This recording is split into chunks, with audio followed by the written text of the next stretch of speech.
Hello, my name is Daniel Lucero, my grade is Mose, and this is my insumo 3 al 1, que is simple past and past continuous. Go. Basic needs.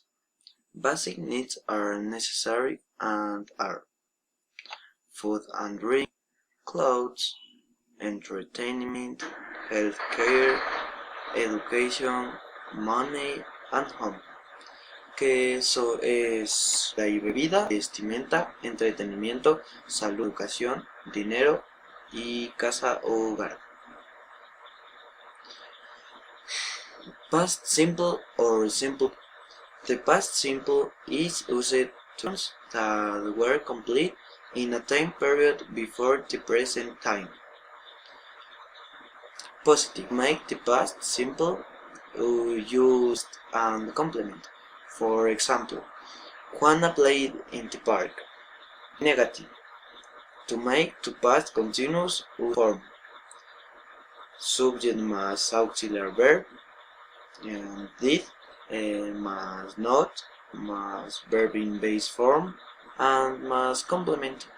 For example, she did not eat in the class.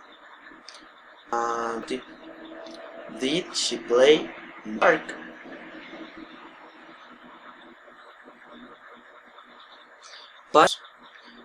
Past continuous. Generally used past continuous to talk about actions and states in progress. Positive. And to make the past continuous use the following form. Subject más verb to be más verb ing and complement. For example, I was reading about you. And in negative, follow the next form.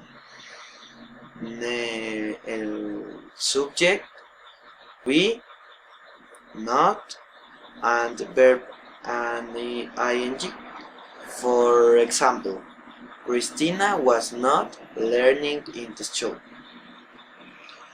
And we use in the past simple and while in the past continuous. This is my work and espero que les haya gustado. Gracias. Eso es todo.